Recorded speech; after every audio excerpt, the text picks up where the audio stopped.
Hello guys, and here are some catastrophic news for the Russian economy. China and India, Russia's traditional economic and trade partners, have decided to suspend the purchase of the Russian oil in March, and all because of the recent US Treasury sanctions.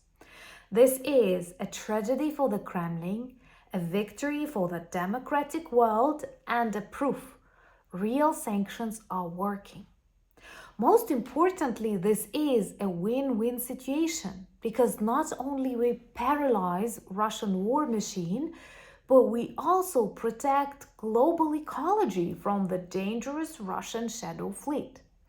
And I hope that the United States will continue this strategy, especially taking into account this is also good for the US oil industry, making American oil more competitive on the global market and destroying bloody Russian economy. This actually greatly resembles the last years of the USSR, which were marked by the constantly falling oil prices and inability of the Kremlin to solve the problem. Because once again, in Russia, they do not create anything innovative. I am sure you don't have Russian mobile phones, computers, or even sweaters. And they can only sell gas and oil. If the prices drop, the Kremlin collapses.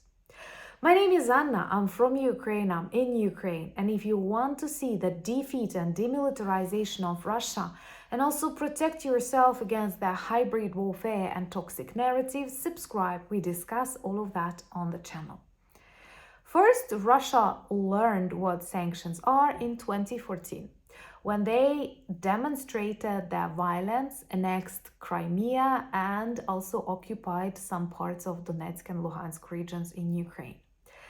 And these sanctions were working, but unfortunately, they were too mild.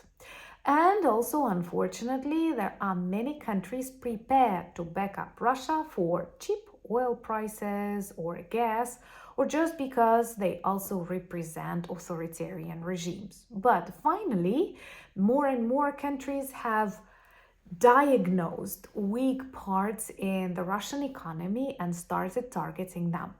Recent US sanctions targeted Russian shadow fleet. This is a monstrous Frankenstein created by the Russian government to avoid sanctions and to keep selling oil even after the ban. They did it in a very Russian way by getting more and more of the old, outdated, often broken tankers that are not registered anywhere and sending them across the oceans. Many of them were broken, polluted the waters, destroyed life. It's so common for the Kremlin to destroy life anywhere they can, unfortunately, and that's why they need to be stopped. And this shadow fleet was, and unfortunately is, operating. And for some time, many people were pretending they did not get what it is, but finally, 183 Russian tankers were targeted with new US Treasury sanctions. These sanctions also pay much attention to third parties that helped Russia avoid the sanctions by pretending they don't know the origin of the oil or they think it's not the Russian tanker, when you clearly understand in the modern world, everyone knows everything, especially about the tankers crossing the oceans. And in the result of these new sanctions, countries like China and India that have backed Russian economy greatly decided they don't want problems, and they abandoned lots of already delivered tankers with Russian oil, and they don't want to accept them in their ports. And now they have said that officially, and it will continue in March, which is not just a signal or symptom, this is a death sentence to the Russian economy.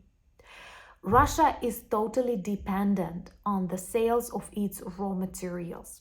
You know that selling raw materials is something that brings us back to the 19th or 18th century, because in the modern world, every country, every company tries to do something because that made product, they cost more. In Russia, they do not produce anything. They sell what their land gives to them.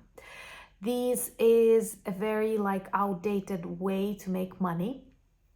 And now, with most of state money sent on war economy, the production of instruments of war, and people working in 3-4 schedules on military plans, Russia desperately needs money.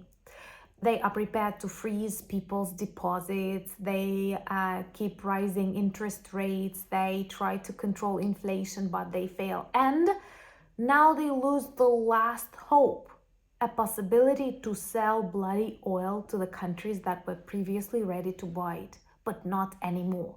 Subscribe to see the collapse of the Russian economy and then the Russian Empire. And please share these videos on your social media platforms, as this helps to protect other people from the Russian disinformation. And that is very, very important for the health of the planet.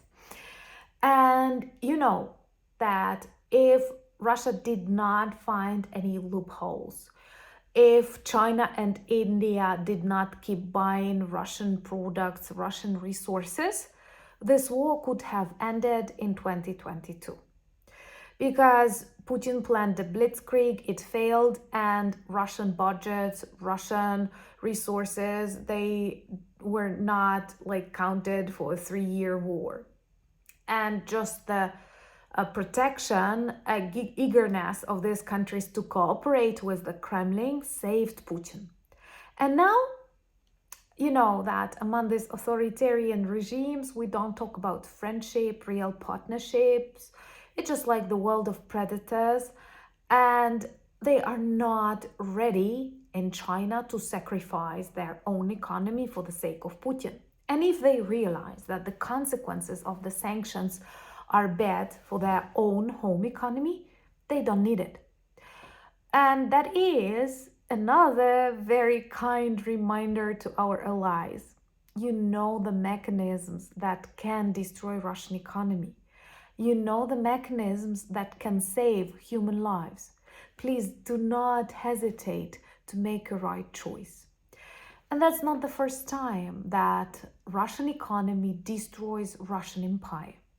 It happened at the start of the 20th century, but it was very vivid in 1980s, when after a very long and very unnecessary Afghani war, Russia spent too much of its resources, and because of this very wrong management and declining oil prices, Soviet economy collapsed.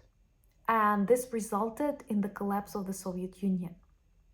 Everything is very interconnected. And if oil prices keep dropping, Russia is finished. And its imperial project, which is good for the planet. Trust me, I'm Ukrainian.